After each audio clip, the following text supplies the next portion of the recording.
Bueno, Carlos, queda un solo tema por desmenuzar y es un tema del momento, es la contratación de Blake Griffin por el equipo de Brooklyn Nets. Algo que a mí francamente me dejó la boca abierta desde que empezó a rumorearse de que ese era su destino. Para que tengan una idea, para poder transar, o sea, liquidar su contrato con Detroit, él decidió conceder 13 millones de machacantes que estaban ya garantizados en su contrato para poder liquidarlo. Va a Brooklyn ahora para ser parte de este equipo armado hasta la coronilla, el favorito para ganar en el este. Carlos, pero pongamos al lado el tema fiscal, que eso no importa. En Brooklyn parece que el dinero no importa. La pregunta es, ¿cómo encaja Blake Griffin en este equipo deportivamente y empieza a satisfacer lo que le hacía falta realmente a este equipo? Mira, Álvaro, el tema fiscal sí importa, porque cuando tú dejas 13 millones de dólares sobre la mesa que no vas a tener, es porque estás apostando a ti mismo. Y estás apostando a ti mismo y no necesariamente en lo económico, sino que estás apostando a que posiblemente ahora se te va a dar lo que por tantos años se mencionaba en los Clippers, cuando él estaba con DeAndre Jordan en su apogeo y con Chris Paul y demás, y la posibilidad de ser un contendor al campeonato y que nunca llegaban, ni siquiera a una final de conferencia. De buenas a primeras, él dice, ¿sabes qué? Pago por estar en un equipo con posibilidades de ganar un campeonato. Así que el que haya dejado dinero sobre la mesa es importante. Pero lo cierto es que el Blake Griffin que reciben los Brooklyn Nets no es el Blake Griffin de los Clippers, ni siquiera es el Blake Griffin que llegó a Detroit, que hace tan poco como 3 temporadas atrás estaba en el partido de estrellas. O sea, Blake Griffin, siendo jugador de Detroit, estuvo en un partido de estrellas, pero luego en esa misma temporada vino la primera lesión de rodilla, luego de eso han venido varias lesiones más. El año pasado fue para el olvido, francamente, porque apenas jugó, y ya le han sacado en cara que lleva casi 2 temporadas sin volcar un balón, sin donkearla, sin clavarla, cuando era prácticamente el pan nuestro de cada día, que su porcentaje de triples ha mermado. En este momento está por cerca de un 31%. Pero hay que reconocer varias cosas que Blake Griffin todavía hace muy bien. Primero, es muy buen pasador, tanto desde el poste alto como desde el poste bajo.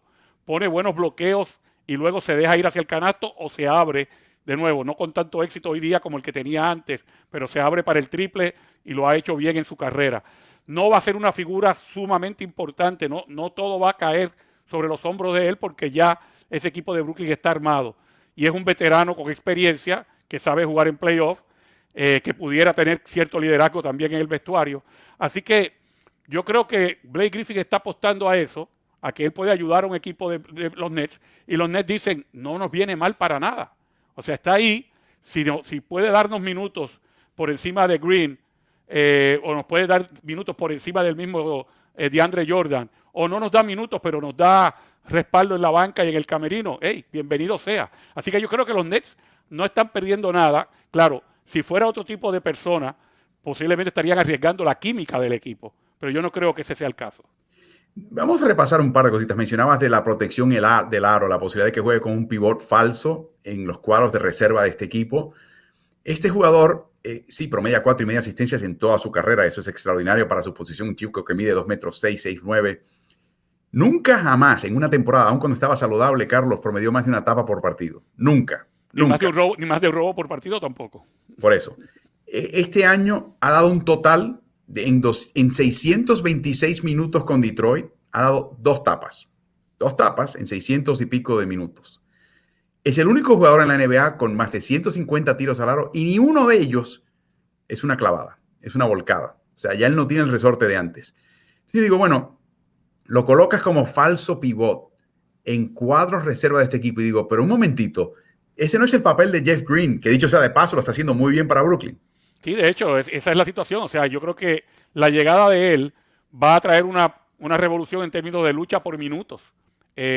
Tanto con Green como con el mismo DeAndre Jordan. Yo creo que va a haber un momento dado en el que para algunos juegos, y esto, lejos de ser una desventaja, es una ventaja. Piensa en los Lakers del año pasado, que usaban o a McGee o a Dwight Howard o a ninguno de los dos, dependiendo de con quién se estaban enfrentando. El tener esa versatilidad de jugadores que te pueden jugar grandes, como te puede jugar DeAndre Jordan, o te pueden jugar un poquito más en el perímetro, como Jeff Green, o ser un intermedio, ¿no? Entre ambos. Eso yo creo que le añade al equipo, Álvaro. Claro, la gente dice muchas veces, bueno, si no está roto, ¿para qué ¿para qué componerlo? O sea, si Brooklyn va tan bien como va, y es cuestión de que se reincorpore Kevin Durant y que siga saludable Kyrie Irving y que siga saludable y jugando como está jugando hasta el momento James Harden, pues ¿para qué entonces seguir añadiendo jugadores?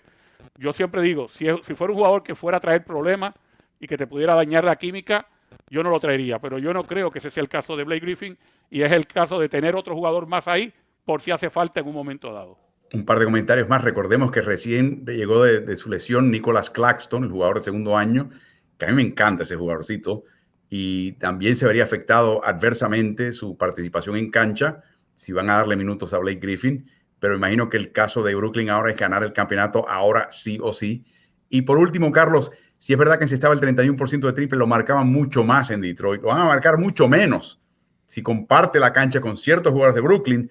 Va a estar más abierto que nunca antes en su carrera y quizás la apuesta sea de que ese Blake Griffin tan abierto quizás tenga un porcentaje de triple un poquito más respetable, que sea mayor amenaza de él. Pero muchos nos preguntan en distintas redes sociales que estamos transmitiendo, Carlos, si esto, entre comillas, basta para que Brooklyn se sienta cómodo y diga, ahora sí le podemos ganar a los Lakers una serie de 7 partidos si es nuestro rival en finales. Bueno, si no basta, tendrían entonces que traerse a LeBron y Anthony Davis para los Nets para que se sientan seguros, ¿no? Porque, o sea, todo el mundo casi siempre pregunta, bueno, ¿qué le hace falta a tal equipo para ser campeón?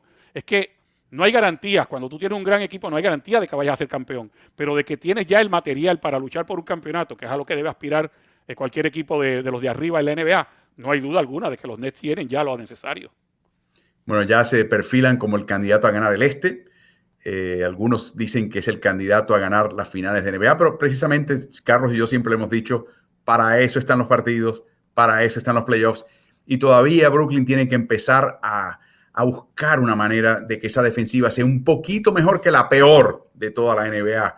El equipo recientemente que tuvo la peor defensiva fue el equipo de Lakers, el segundo equipo de campeonato de Shaq, que en aquella época era el 22º de 30 equipos en la NBA en cuanto a eficiencia defensiva, y aún así ganaron un campeonato.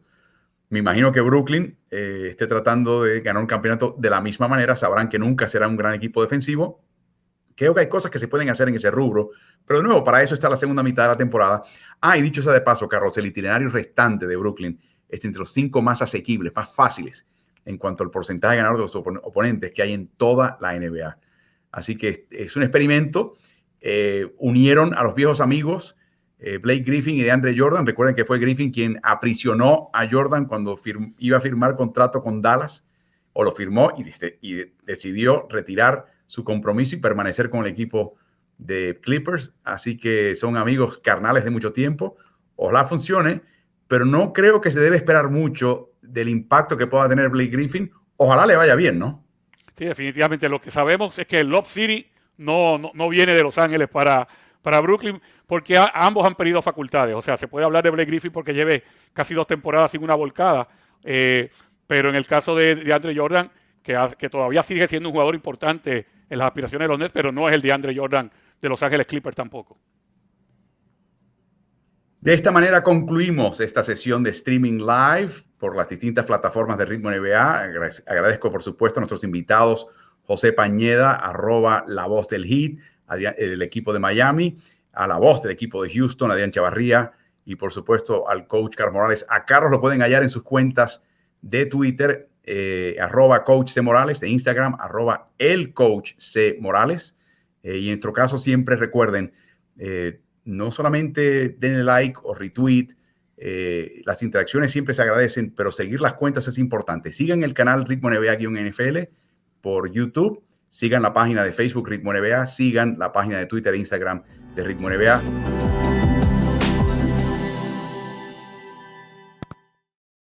¿Y tú? ¿Estás en ritmo?